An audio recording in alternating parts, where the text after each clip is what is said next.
to debate and discuss these issues. You can support our programs, remember, very practically by becoming a member of the Library Supporters Group, and you can speak to anyone from the library here this evening to find out more about that, or go to our website.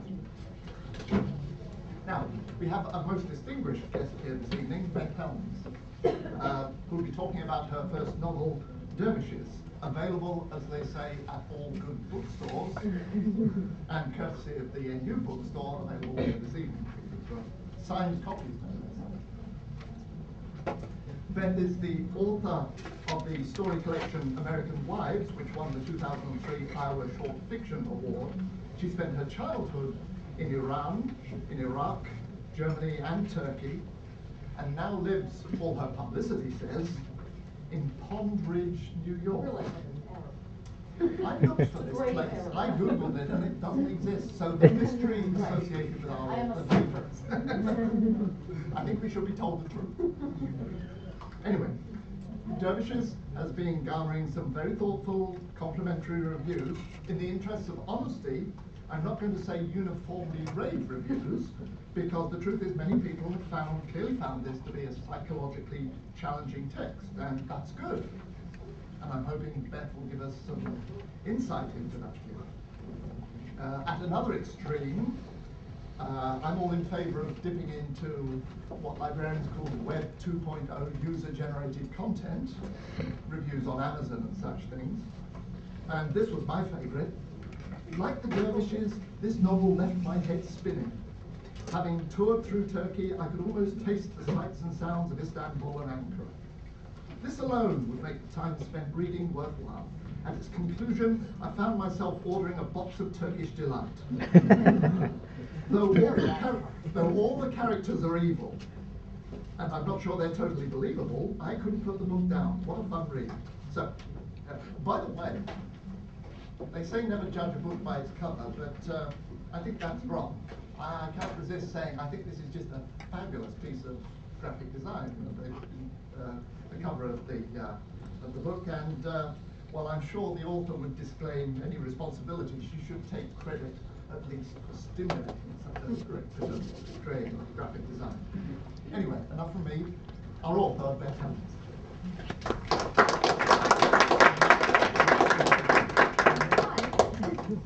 Thanks for coming. So I had this 3-hour drive here today, which I spent thinking, as one will, about David Patterson, Elliot Spitzer, and Jim McGreevy, a new fun one. Then I thought I should think of something lucid to say about this book. And so on the Mass Turnpike, I had a glimpsed moment of parallel. Here's what it is. Much like the political world, the world of this book is really one about what happens in an environment where there are no moral repercussions. But more importantly, more accurately, where there is the illusion that there are no moral repercussions. And part of that is simply the product of living in a place, or living in a world where everything is impermanent, and everything is in flux, and everything is transient. And knowing that every 2 to 3 to 4 to 5 years, you're going to move, and you're going to change schools and countries and cities and friends and relationships. And what this can do often is diminish the value of things that really matter to us, of all of those things. I grew up I spent 5 years in Turkey. The place I really spent the most amount of time. And these diplomatic communities are odd places. And they remind me a little of those, not unlike those social experiments they used to conduct in university basements in like the 60s and 70s, throw a bunch of people together and a cauldron of upset. It's a very insular, claustrophobic world that creates an artificial sense of intimacy, put people in a strange, far-flung, remote place. And people begin, excuse me, to feel that things are disposable. And that's kind of what this book tries to inhabit. Is for these 2 characters, for Grace and Canada, to navigate this very complicated world and make tremendously bad choices and bad mistakes. which I wanted to be clear in the book, is not, it is a product of their own flaws, but it is also a product of the environment in which they find themselves. You know, the first scene in this book is where the father leaves in the middle of the night. This is something that very commonly happens when I was a child. The phone would ring, my father kept the suitcase, and he would vanish. And in retrospect, what's interesting to me about that is not so much the strangeness of the fact that it happened, but more that we never asked. It never occurred to my mother or I or anyone to ask my father where he was going or when he would be back. It simply wasn't information that we felt entitled to. So it was very much a culture of not asking questions and of secrecy. So it seemed to me like rich soil for a novel. And Turkey is I'm not sure if any of you have been to Turkey, is a magical, somewhat mystical country. And this story, you know, represents my recollection of it, and the 5 years we spent there, though it is not autobiographical. Although there may be more true things in this novel than some of the memoirs that have been recently published. But I don't take responsibility for that. It's an act. So I'm going to read 2 passages. Or I'll read one, and if your ears are bleeding at the end of that one, you can throw your leftover food at me. You know, this is 2 narratives. It's a mother and a daughter who have all the usual estrangements. And so I'll read you one. Speaking of the curse of reading glasses, those of you who are young may not know this. But you go along happily throughout your life, not needing reading glasses, reading menus and walls and graffiti and books, everything you need to. And someday some prankster gives you a pair of reading glasses, and you put them on, and you can never read without them again. Very disturbing.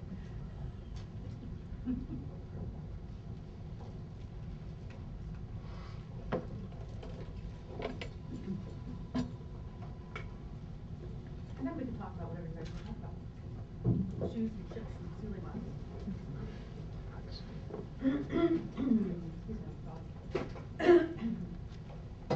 For Grace, the dim and sweltering afternoons bring endless games and twists. Small plates of olives and cheese and honeyed pastries scattered on lace tablecloths. She's joined a group put together by the embassy, advertised as a meeting of Turkish and English ladies, for the purpose of exchanging culture and language. She assumes, of course, that it's intended to keep them all out of trouble. She sits with these new friends, playing the unfamiliar game, where hands are swiftly dealt, bids made, and quips and affectionate insults fly by in both languages. The afternoons in the dark put her in mind of hours spent with Edie, her friend from Olson Loop in the States, where they bided their time before the orders for turkey had arrived. But here the noise of the city is heard through the windows, its raucous tenor softened by the height at which days are idled away, high above the city among Mediterranean vertices.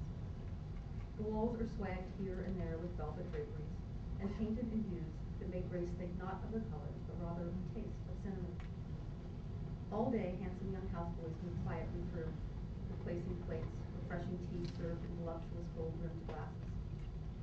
All these women speak exquisite English when they need to, and under their gentle tutelage during the sleepy afternoons, Grace's Turkish progresses nicely. Flicking cards, their slender wrists sing with scores of gold bangles. Grace has recently affected one just like them. Beside them, the foreign women, American, British, Canadian, seem drab and stiff, their glasses of tea balanced carefully, their faces arranged in attentive expressions. Powder, pinkish and over-applied, cakes in the lines of their polite faces. Their limbs, set rigidly on the antimacassar arms of settees, remind her of old-fashioned china dolls. Grace stirs the cloudy tempest of sugar at the bottom of her glass, and daydreams of Victorian women dropped into sheets harem. She loves the Turkish ladies and their hazing, nodding, pouting hours, their languid postures across pillows swung from exquisite remnants of carpet. Her hostess is dark and diffident. Hold children with one drowsy arm as the other hand takes tricks, ringed fingers gripping on the sharp edges of cards. Grace hears that odd Turkish noise of disgust when a hand is lost, a sharp cluck of contempt or dismissal that she herself has picked up. It is strangely satisfying, perfectly articulate. Everyone rises in unison when the muezzin calls for the fourth time. Even Grace tells time by him now. Soon the electricity will come to life again and chores will be resumed. Husbands will arrive expecting dinner and consolation. Children will be roused by the noises, by the cooling air, and men. Always these afternoons must be shaken off like overlong naps, or hours lost in an opium den, deep and disoriented. Grace wanders home, half drugged, through the newly familiar streets, past the shops and rug merchants, stopping along the way to buy pastries for dates, finger an evil eye or a silver puzzle ring. The faces of the merchants no longer seem sinister, but friendly, eager to enter into a haggling session over some trinket. In this way, Grace acquired the mashallah pendant around her neck and the string of rough blue beads she hung over the kitchen doorway for luck. Mashallah, inshallah, eyvallah, as they say in Turkish. God bless, God willing, praise be to God.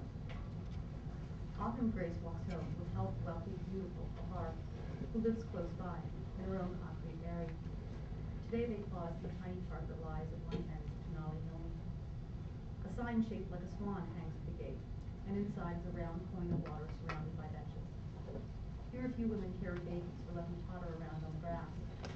The swans on the lake, a gift from Beijing, are huddled together, and the women stand near the edge and watch them. The park is buffered from the traffic by a ring of ancient poplars, though the main street of the market is still visible through a leafy arch and apartment buildings encircle the skyline. Bahar has become one of Grace's closest friends in Ankara, a frighteningly chic woman with a wicked tongue and an expensive European education. She befriended Grace quickly with the irresistible force of her personality, her seductive way of inclusion, confiding, intimate manner. Bahar kicks with her heel at a loose stone on the cobbled walkway. In the background, small children run past, screaming, and a few women give half-hearted pursuit. How is Ali? Grace asks her. The boys. Bahar has two little ones, miniatures of her bearish doctor husband, dark fire hydrants of boys, always hitting each other, racing around Bahar's feet in one war game or another, which she serenely ignores.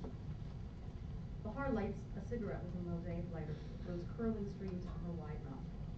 She shrugs and moves her mouth in that uniquely Turkish way, that disdainful gesture of, so what? Husbands, she says, children. Grace looks at the water. The swans move their feathers in a motion like a shiver. The grass is browning. There has been no rain for weeks, just the soupy heat, the swelter, the broiling rancid smell of the city. Not far away she hears the faint cacophony of traffic. The howling, honking, and screeching of tires has become background music to virtually everything. This city, Grace has written to her friend Edie, is an utter contradiction.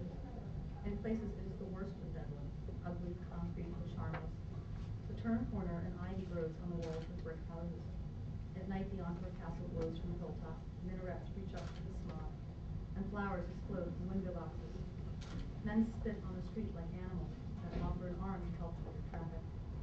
The streets are filthy, but trees bloom and there is always color and music. Everything is in opposition.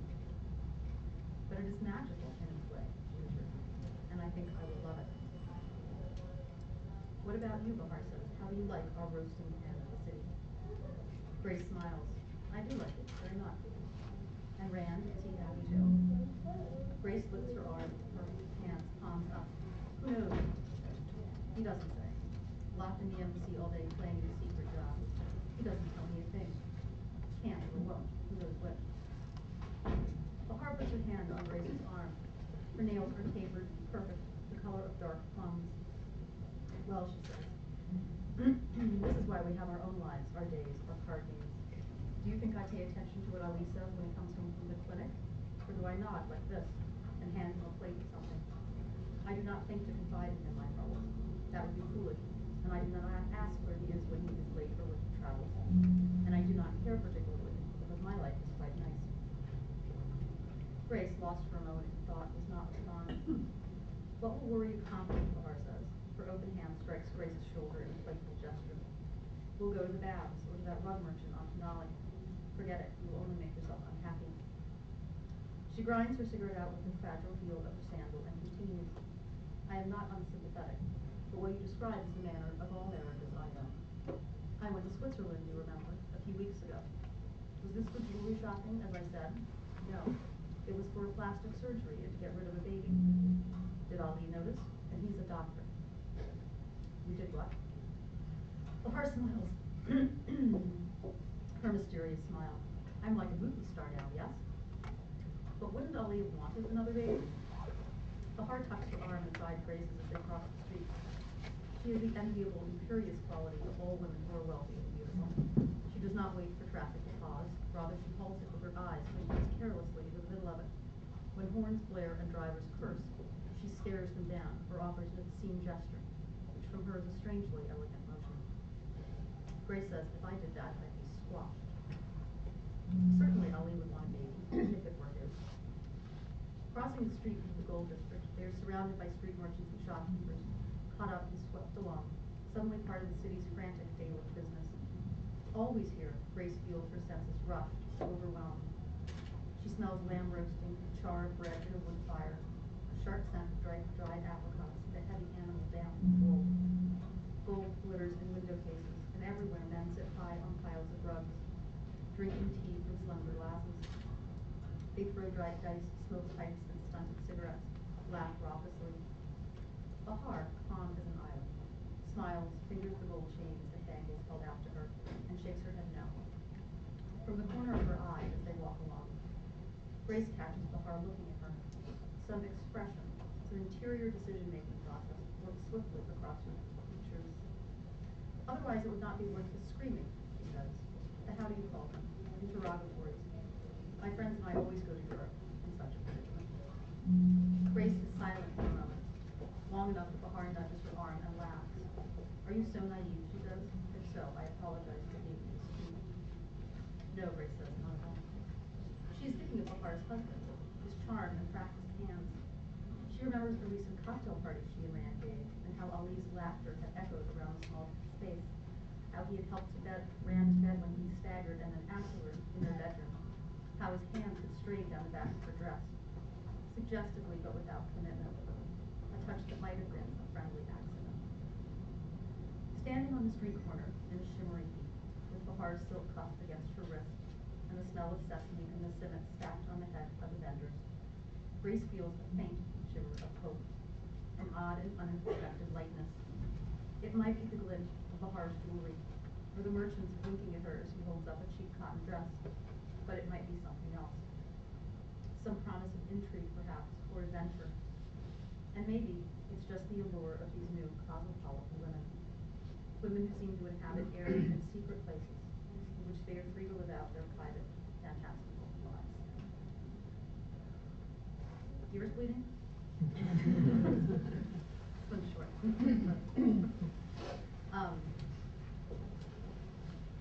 Later in the book, when things start to go quite wrong,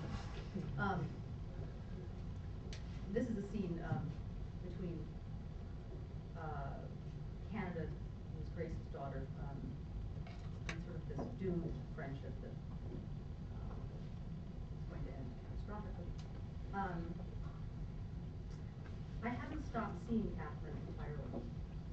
Some afternoons I would still wander down the hill and climb the stairs to her apartment, but the distance between us was widening. When I was around her, I felt oddly detached, as if perhaps she were something I'd been sent to study, and I would later report back to my superiors what I'd learned, albeit embellished and jargoned. One afternoon, Kate and I put into motion a plan we hatched, sitting in the tree in her backyard. We invited Catherine to play with us at Kate's house after school. I'd approached her at lunch above the cricket pitch several days before, my heart pounding, my stomach churning. I felt a quick surge of pleasure when she agreed. She seemed so hesitant, so grateful. She'd shaken her hair, nodded her head, and she looked at that moment more like the girl I used to know. So on the designated afternoon, we sat on the bus together, the three of us, talking intermittently. Kate was full of plans, the games we were going to play, the things we would show Catherine. She was so false and friendly. I admired how guileless she was. We'll have sweets, Kate said. I have tons. I'll show you how to play something on the piano. Maybe you can stay for supper. Catherine nodded slightly, her hair swung. I have to check, she said. Grand, Kate said. It'll be grand. The streets slid by. Behind us, boys hissed and fought in furious whispers. Kate grabbed my hand from the seat and squeezed it hard. I saw Catherine's face in profile. She sat on the edge of her seat, turned slightly backward toward us. Her mouth looked carved, and what I read there, in the brief moment I studied her, was a cautious hope. When the bus arrived, Kate stopped. We hung back as Catherine climbed down. We stalled, pretending to struggle with our coats and books.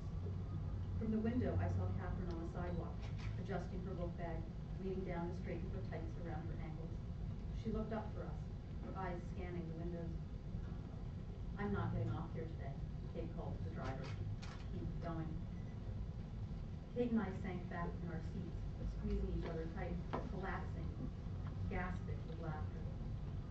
The doors wheezed closed, and we left Catherine standing on that strange opera street, a long, terrifying distance from home.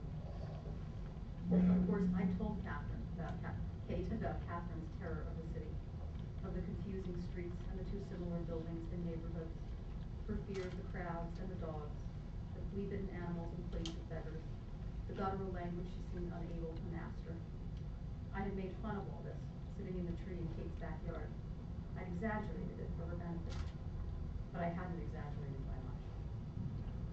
We spent the rest of the afternoon in alternating states of horror and joy.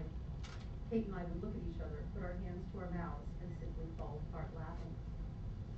Maybe she'll be eaten by dogs, said Kate, kidnapped by white slavers. We were standing on the balcony of my apartment, where we had ended up, looking down over the alleys Catherine and I used to frequent. Kate was peeling an orange in a foam rind and pith grew under her already dirty fingernails. She dropped pieces on the ground below the balcony and leaned dangerously far out over the railing, spitting seeds in the general direction of a tattered stray cat. In truth, I had not thought much beyond the moment when the bus pulled away, and Catherine's figure had receded, then disappeared.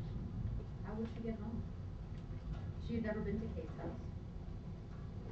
In my mind, I drew a little map, right down this street and left at the hill, past the corner grocery, and then up the far side, where she would have to walk along the opposite side of the buildings Kate and I were facing, and then climb the wide, long steps to get to my street. Would she know this? Would she figure it out? All evening, I was jumpy and irritable. Once Kate had gone home, strolling easily down the street in her too short trousers, her stringy hair flattened against her back, swinging her mannish hands, the thrill of the episode dissipated entirely.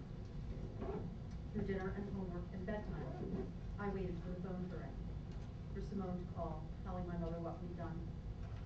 She would ring looking for Catherine, wondering if she'd come home with me from school, or worse, declaring her missing, lost, or savage. I thought of Pasha in the alley and what had happened to him. Catherine was no savvier, no more suited for those streets than he was. She could easily have been eaten by dogs or kidnapped by white slavers. But that isn't what happened. End reading.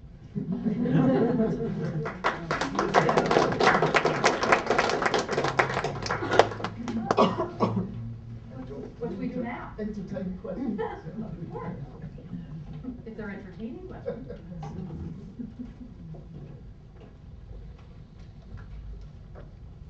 Okay. Anyone? Say, I know the story is set in the 1970s. Have you been back to Turkey more recently, or how? No, in fact, I'm almost afraid to. You know, it's become so discovered as though it's a popular destination these days. I have to. I'm sure it is not the Turkey of my memory.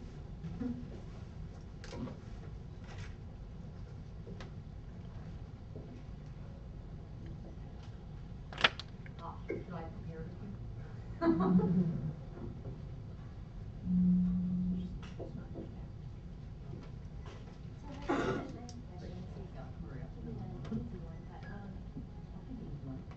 So have you gotten feedback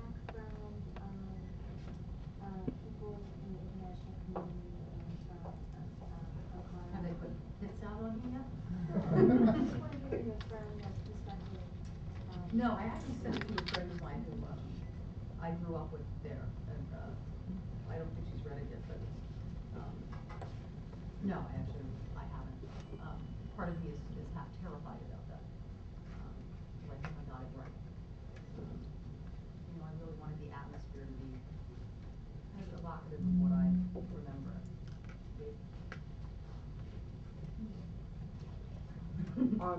What's stood out more about Turkey than learning about Germany or Iran or any of the other countries you've lived in?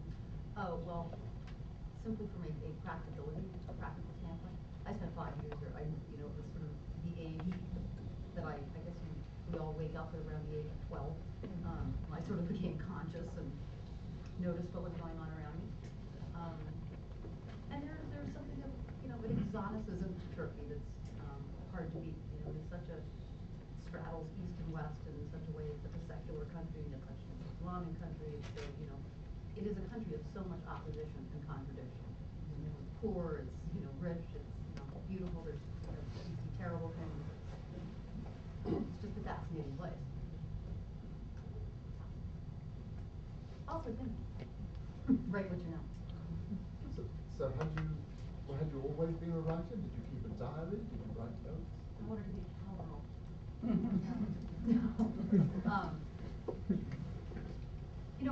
I think I always did want to write, but I sort of believed it was a club, that you couldn't get into.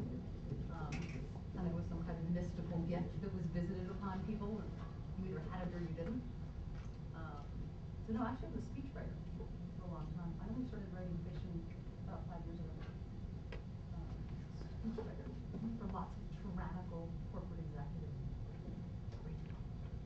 Highly traded it in for the much more lucrative position of impoverished literary authors. But yes, I think I always harbored fantasy with writing. And, most of us know that the publishing world is where hope goes to die for writers, so I do feel a little bit low, though I was struck by lightning, and I've been very fortunate.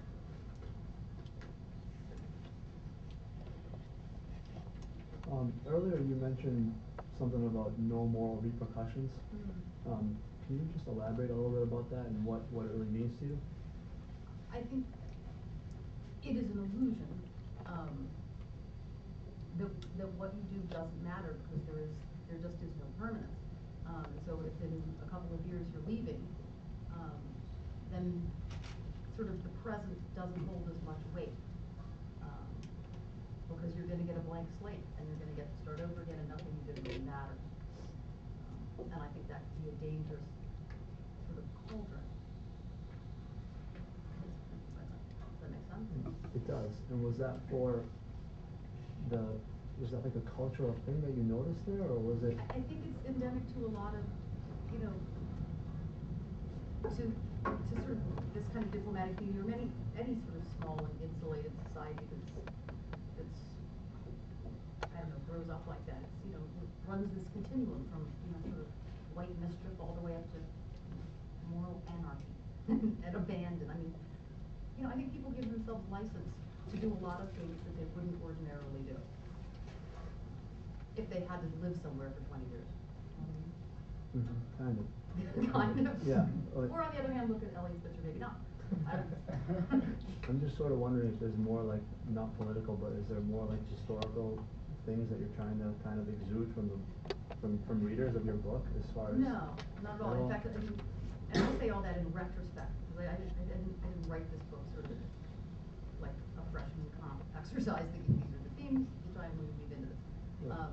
I see that in retrospect when I look at it. And I think that's part of, maybe there's so few things in life that, have pleasant surprises, and writing is one of them that, does have its occasional kind of magical moments where you realize where something was going and it was headed there all along, even though, Right. you didn't see it. Responsive or non-responsive? Oh, that makes sense. Thanks. So can you elaborate on the writing process? Because I thought that was interesting. And I guess how do you go from a speech writing to writing a novel? Series of misadventures. You know, I think I came to come to a crossroads where I said I really don't want to do this anymore. And actually, we got to move to New York, but I didn't want to do that. I said I'm gonna try this. And I went to Yale and I took some classes at Yale, and some people there said I think you should go get an MFA. And I know people have different feelings about writing programs and MFAs, but for me it was really valuable. It taught me, you know, how to read critically, and it gave me discipline and a lot of support. And the Iowa business came out of that, and it all just, you know, I've been very fortunate. You know, there are a lot of tremendously good writers in the world. And lots of them will never get, you know, as lucky as I sort of got to get published. So I'm very grateful. And my process is haphazard, untidy, disorganized, and lazy. For the most part.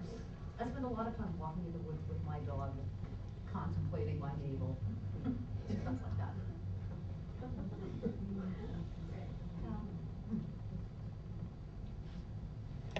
Are you working on something else now? Are you taking a break? And one. Very different. Not even remotely sedentary. Yeah, and I'm kind of a binge writer. You know, I write crazily, and then I have to sit and stew for a while. This is a stew period. I'm marinating. Explain your writing tendencies. Do you set up a certain time in No. one day, or not really? Just No. when the mood strikes you? I mean, I try to write in the morning.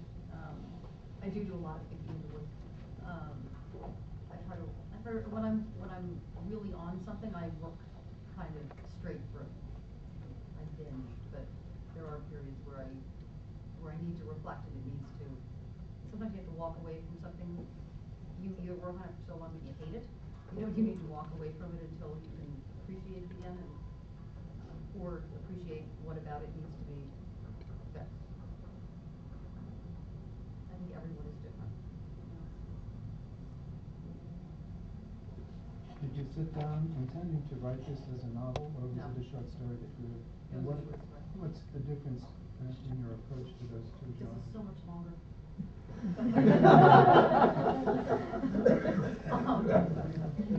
I had never written a novel, you know, obviously. And I had been writing short stories and sort of focusing exclusively on short stories. I love short stories. In fact, I hadn't even read a novel in years. Really, I haven't.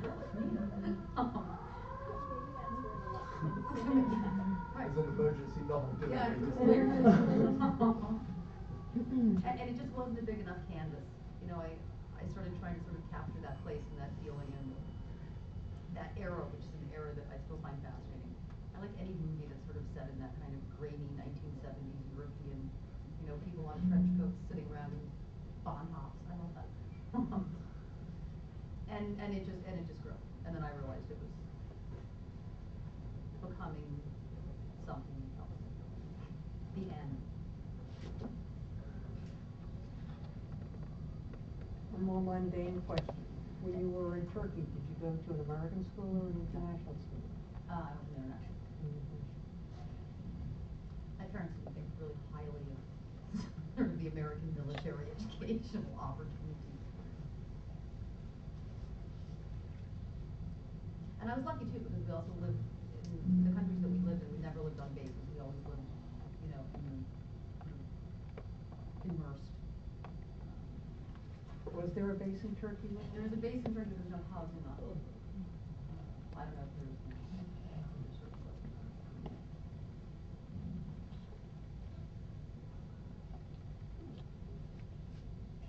Do you have sort of a mission to your writing at all? Like, or it's like as being a writer, like what do you try to? You know, what type of thoughts do you try to evoke in your readers? By your readers? You know, I am clearly a literary writer and not a genre writer. Prose is very important to me. Language is incredibly important to me, almost to my detriment. wanna write things that are good, you know, I wanna write things that have value. I don't have any, there's no conversion, you know, I'm not trying to sort of influence anyone in any way. I don't think that's my job.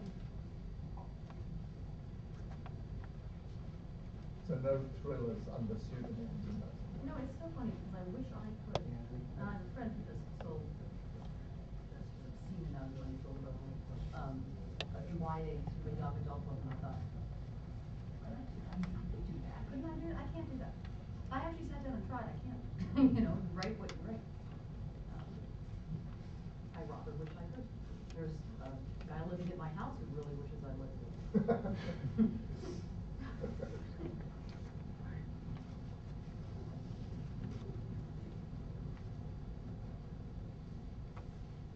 Okay, guys. Are we good? Anybody? Anybody? Anybody? Bueller? Well, thank you.